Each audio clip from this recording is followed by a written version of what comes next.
Whoo-wee. Oh my goodness. What's going on, people? Welcome back to the channel. Hello, 2019. Yes, the first video of 2019. What is going on, people? Ryan here, back again. So, I'm going to get right to the chase here. Right to the chase. We got a quote. We got a comment from the insatiable, the amazing, the spectacular Michael Pachter. Michael Pachter believes that Sony are fools for not going to E3 and that they are in the wrong for doing such a thing. Yeah. Michael Pachter is calling another person, another company, fools, even though he just recently came out with the following statements claiming that next generation is going to be doing 244 frames per second. Right. Michael Pachter's calling somebody a fool, even though he claimed that Microsoft was going to partner with cable providers at the start of this generation and sell Xbox Ones at $100 a pop. And you paying for Xbox Live through your cable bill. Yeah, Michael Pachter says a lot. Here's my stance on it, ladies and gentlemen. What would you rather have? You know what? I'm actually going to have a poll. I'm going to put that up in the video right now. What would you rather have? An E3 where it's nothing but new announcements? Or would you rather have the same old announcements that you've seen before that'll have, least excitement for? What would you rather have? Of course, you would go with option A. You want new announcements. So, Sony's saving their announcements. They're getting things ready. They're not going to E3 next year or this year. I know it's not happening. They didn't do PSX last year. They'll probably most likely do PSX this year. We got Paris Games Week, right? We have Gamescom. We have Tokyo Game Show. There's plenty of shows that Sony can show up to, but the Electronic Entertainment Expo, yeah, I know. They're not going to be at, E3. I know. I'm going to miss them there, But the thing about this, right? I see a lot of people making a big deal about this. The thing about this, you see, none of you guys should be worried about them not going this year. You guys should be worried about them making this a trend. The same thing goes with Microsoft. We don't want to make this a trend where they don't want to go, period, right?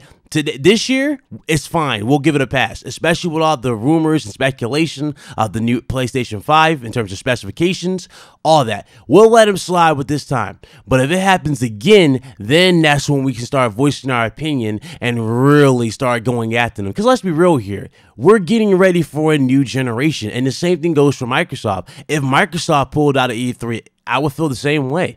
We're getting to a new generation. They're gearing up. And Sean Layton did not rule out any other, shows. He didn't rule out. He said they're looking for new ways to entertain you, new ways of getting the news to you. So, 2019, New Year's, a new slate for them. They probably going to do something very similar to Nintendo with Nintendo Directs. You never know.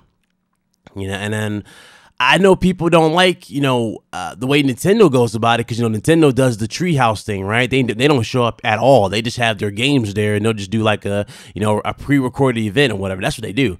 They don't really show up. I know, but still, that's what, that's working for them.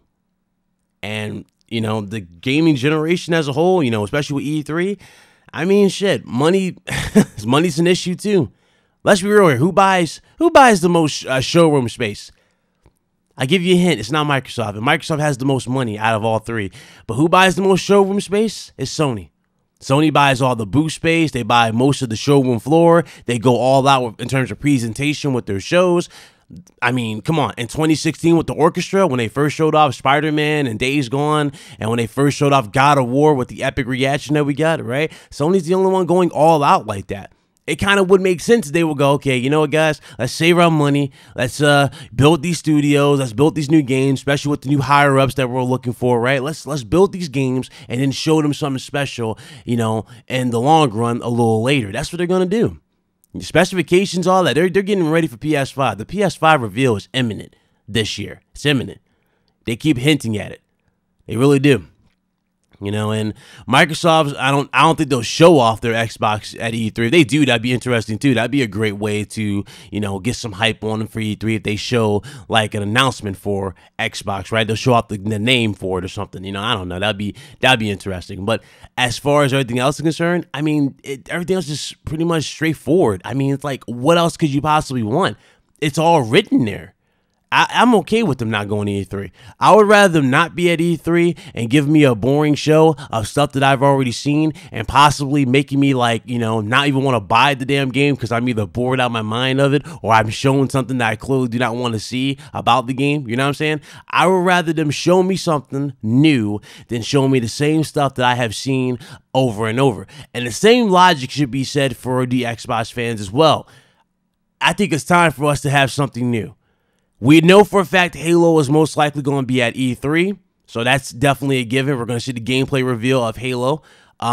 Gears of War is coming out in this year, so, you know, that's good. We got Crackdown coming out, but what else is there to look forward to for Microsoft? Are they just going to announce another Forza? If they're going to announce another Forza, okay, fine.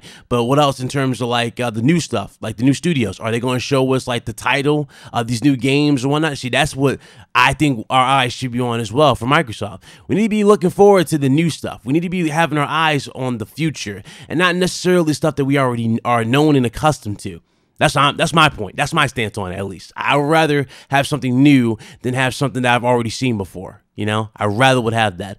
You know, people get tired of hearing PlayStation dudes talk about Days Gone and, you know, the damn Last of Us and all that. But these are games that started off new. Some of which are just now coming out, just now new established franchises now. You know, Horizon Zero Dawn. I don't think Guerrilla Games expected that type of reaction that they got from Horizon Zero Dawn. At least I don't think so. I just think they took a bundle. They took a gamble, sorry, on a idea of a game, and it just blew up, and they just were happy. But that's the type of stuff that we need to see. That's the type of games that will, you know, get us engaged in these consoles. And hopefully Microsoft learned that lesson. I hope so. You know, I really do hope they learned that lesson going into the next Xbox. All right. But, yeah, there you go. That's my stance on it. Michael Pachter is Michael Pachter. Oh, God. All right. So that's the video. If you guys liked it, you know what to do. Shout out to you guys. Happy New Year again. Hope you guys enjoyed yourselves. Here's to a great 2019. I'll see you guys later. Y'all have a blessed one. Deuces.